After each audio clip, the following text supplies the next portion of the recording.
लंबे समय से बीमार चल रहे सहारा श्री सुब्रत रॉय का मुंबई के एक प्राइवेट हॉस्पिटल में निधन हो गया। 75 साल की उम्र में उन्होंने अंतिम सांसें ली। भारत के एक बड़े कारोबारी में गिने जाने वाले सुब्रत रॉय ने सहारा इंडिया परिवार की स्थापना की थी। वो राजनीति, बॉलीवुड और खेल जगत में भी काफी पॉपुलर थे, लेकिन निवेशकों का पैसा न लौटाने को लेकर हुए कानूनी विवादों में फंसकर उन्हें जेल जाना पड़ा। जीवन भर चकाचौंध से घिरे रहने वाले सुब्रत रॉय सहारा अपने मौत के समय बिल्कुल तन्हा थे। यहाँ तक कि परिवार का कोई करीबी सदस्य तक उनके पास नहीं था। कभी अपने दोनों बेटों की शादी में राजनीति से लेकर फिल्म जगत के सभी दिग्गजों को लखनऊ की धरती पर बुलाने वाले सुब्रत रॉय के बेटे ही अपने पिता के अंतिम संस्कार में शामिल नहीं होंगे, ऐसा किसी ने नहीं सोचा था।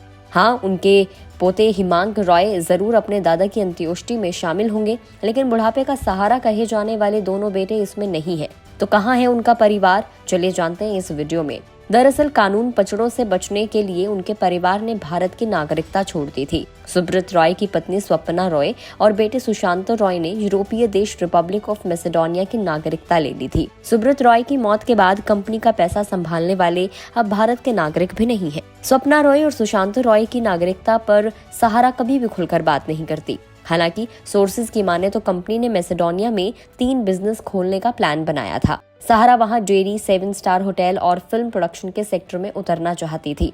नागरिकता के चलते कंपनी को टैक्स लाभ समेत दर्जनों फायदे होते। वहां की नागरिकता भी काफी सस्ती है। सुब्रत रॉय के मैसेडोनिया के साथ अच्छे रिलेशंस थे। कई बार उन्हें मैसेडोनिया में राजकीय अतिथि बनने का मौका भी मिला। उन्होंने मैसेडोनिया में मदर टेरेसा का बड़ा स्टैचू बनाने का प्रपोजल भी रखा था। साथ ही लास वेगास की तर्ज पर वो एक स्वांक कसिनो भी वहां बनाना चाहते थे। मैसेडोनिया कभी यूगोस्लाविया का हिस्सा था, 1991 में आजाद हुआ था और 1993 में संयुक्त राष्ट्र का सदस्य बना था। दक्षिण पूर्वी यूरोप में स्थित मैसेडोनिया की नागरिकता लेने के लिए सिर्फ 4 लाख यूरो का निवेश और 10 लोगों को नौकरी देनी होती है। इसके अलावा रियल एस्टेट में 40,000 यूरो से ज्यादा का निवेश करने पर आपको 1 साल तक मैसेडोनिया में रहने का राइट मिल जाता है। मैसेडोनिया में बेरोजगारों की संख्या काफी ज्यादा है। इसके अलावा बुल्गारिया, रोमानिया और मॉन्टेनेग्रो में भी आसानी से निवेश के बदले नागरिकता मिल जाती है। सहारा ग्रुप की नेटवर्थ की बात करें तो वेबसाइट के मुताबिक कंपनी की नेटवर्थ 2.59 लाख करोड़ रुपए है।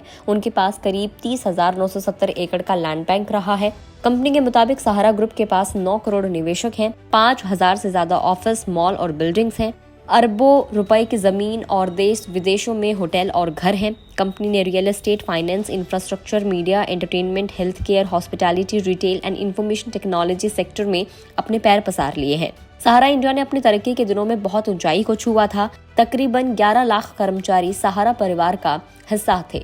कंपनी कई सालों तक इंडियन क्रिकेट टीम की स्पॉन्सर भी रही थी। उन्होंने आईपीएल में पुणे वॉरियर्स नाम की टीम भी खरीदी थी। इसके अलावा फार्मूला 1 टीम भी बनाई थी। सहारा एयरलाइन, एम्बी वैली और लग्जरी हाउसिंग में भी कंपनी कमाल कर रही थी, लेकिन सितारे गर्दिश में आते ही उन्हें कई बिजनेसेस से हाथ धोना पड़ा था। साल 2004 में टाइम मैगजीन ने देश के दूसरे सबसे बड़े नौकरी देने वाले ग्रुप में सहारा को जगह दी थी। उस वक्त ग्रुप में 12 लाख कर्मचारी काम किया करते थे। 2000 रुपए से शुरुआत करने वाले सुब्रत ने 2 लाख करोड़ रुपए तक का सफर तय किया था और अब माना जा रहा है कि विदेश में रह रहे उनके दोनों बेटे वहीं से कारोबार को आगे बढ़ाएंगे, जो कि भारत के इस वक्त नागरिक भी नहीं है और उनके पास मैसेडोनिया की नागरिकता है। इस वीडियो में इतना ही। आपको ये जानकारी कैसी लगी कमेंट करके जरूर बताएं। अगर आप इस वीडियो को फेसबुक पर देख रहे हैं तो फेसबुक पेज को लाइक करें। यूट्यूब पर देख रहे हैं तो गुड रिटर्न्स के यूट्यूब चैनल को सब्सक्राइब करना ना भूलें।